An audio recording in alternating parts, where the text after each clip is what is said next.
Aloha mai kako, my name is Steven Espanola, and we're going to go over some of the techniques in my Play Like Is article. And we're going to cover each of the examples that I have in the article and talk about some of the techniques that we use. Before we actually get into playing of the, showing you the techniques, we just talk about some things or some mindset things. Us Hawaiians, we like to play from, and this is where is played from as well. We like to play from a place called our na'au, which is kind of like it's a cross between your heart and your soul. It's your center region, which is right here. And we always draw from this place. It's a place that we connect with our kupuna or ancestors. It's a safe place that we can draw from when we play Hawaiian music. So I always tell people that, well, regardless of what kind of music that you're playing, any genre, you can always draw from this place. It's like playing with soul or feel, and it's that thing that when people listen to is Kamakaviva Ole, it's that thing that people can't put their finger on, and why it sounds so magical and so amazing.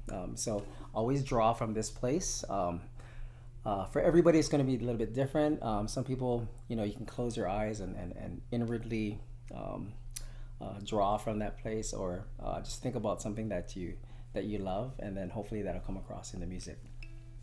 Also, he played with a low G tuning instead of a re-entrant, so that's how he was able to get some really nice, really round, for lack of a better word, full sounding strums from his instrument, as well as with his picking.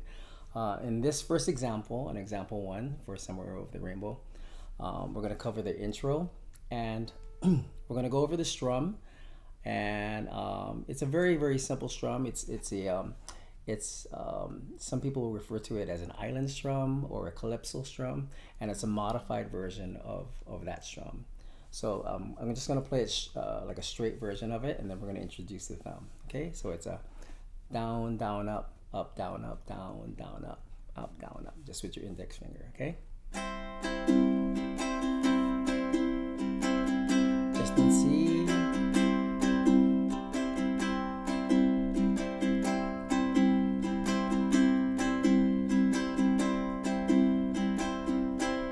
Okay. Another little pro tip is a lot of people like to play their open C, with this ring finger on the third fret. But I like to actually use my pinky, so that way it kind of frees me up to quickly access the F shape, the A minor, which is what we're going to use both of those things in this song. So let's go ahead and insert now the thumb with that same strum. So instead of a down, down, up, down, up with your index finger, we're going to use our thumb and just lightly raking note over this low G. So it's like that. Not too hard. So it's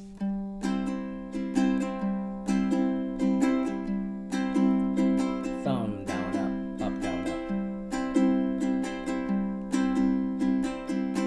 Okay, so we're gonna apply this this technique to example one, which is the intro to Somewhere Over the Rainbow. Okay.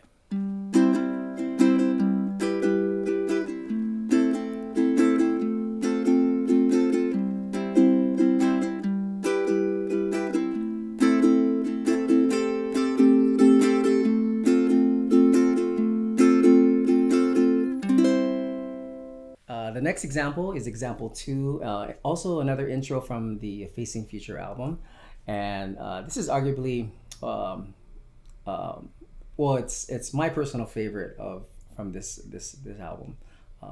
Very, very haunting song, and this intro beautifully kind of foreshadows what's the lyrics that are coming later in the song, so it kind of sets the mood for the overall song. And with all of these examples, I tried to pick three very different examples, just to illustrate how the method that is played. He when he strummed, it sounded, it was a deceptively simple sounding technique that he had. But if you dive a little deeper, you'll see that there's a lot going on with his technique. So this picking pattern for Hawaii 78, example 2, We're gonna go ahead and dedicate our thumb to these first, the G and C strings, and then index finger to the E, and then your middle finger to the A string. Okay. If the speed that I'm playing, the tempo that I'm playing is a little too quick, just go ahead and slow it down, which is exactly what I did in the late 90s when I was listening to this album locked in my room for 8 hours. I would listen to it over and over and over again, and sometimes I would just slow it down until I was able to get it. So this is Hawaii 78 example 2.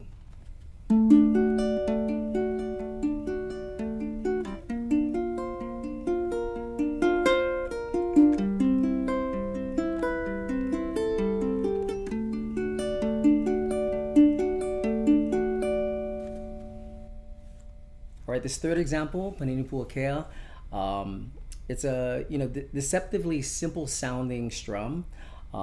This one uses actually a really cool thing that sort of became is his trademark, which is the use of the sus4. So he uses this a lot, and not just on Facing Future, but across all of his albums, even with his recordings with the Makaha Sons of Nihao. So just pay close attention to that sus4, C sus4. All right, here we go.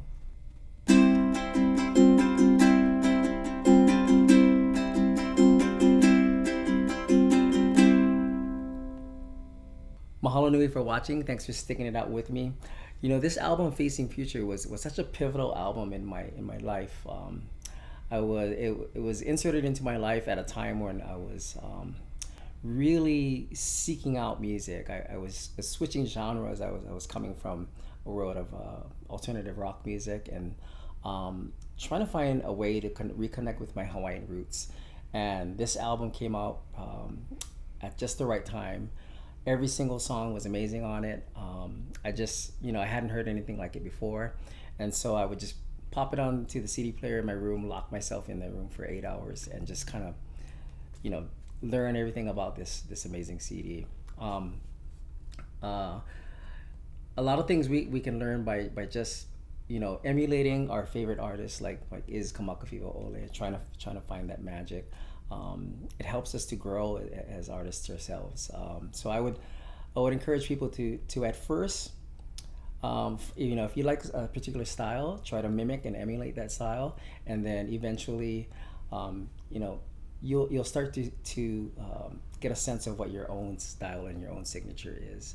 And I really hope these examples were helpful for you, and I'll see you guys in the next one. Ahui ho.